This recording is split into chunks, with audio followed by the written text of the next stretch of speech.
or to the right extent, the right amount, well, then you deserve a verbal tongue lashing before the people. You got your feelings hurt. If I left this place every time I got my feelings hurt, honey, I would have left when I was 3 years old.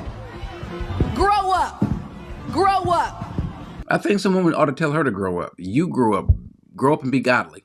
You're immature. You're immature and you're a reprobate. And you sow discord and dissension and then expect to reap the blessing of God.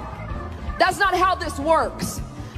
We've had more people in positions of leadership that have been here for 20 plus years come and say that they're thinking about going somewhere else because they no longer agree with pastors' politics. When did politics have anything to do with the kingdom? So what she's doing, she's really all over the place. She's bringing out everything. If anyone's ever said anything or done anything or made mention about his politics, whatever, first of all, his politics, how he feels is pretty well known. It's been the same for the last, I remember since Clinton, when I was part of the Pentecostal charismatic movement and would listen to him, even back then under Clinton, as far back as I can remember, in the late 80s, early 90s, this is what he felt. This is where he was. So no, I don't think a lot of folks are leaving because of, now you might find one or two or whatever, but she's just venting. That's really all this is. Everybody's loyal to leadership until they tell you something you don't want to hear.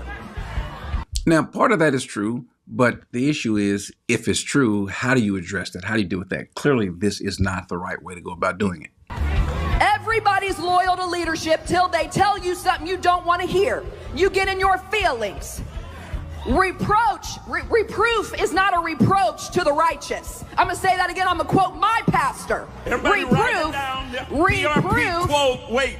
PRP quote, write it down, put it in your phone, record it, do whatever you need to do, and get out y'all's feelings.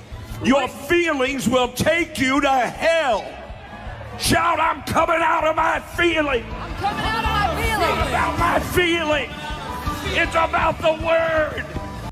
It's not about the word there. It's about Rod Parsley. Now remember, Rod Parsley has also been on camera berating people before. This man has become unhinged because if you don't do things the way he wants to, then you are going to suffer his ire. This is a person who you should not be under. He has no sort of control. As a matter of fact, let's go and look at a couple passages. One, let's go to Peter speaking in 1 Peter 5. He says, shepherd the flock of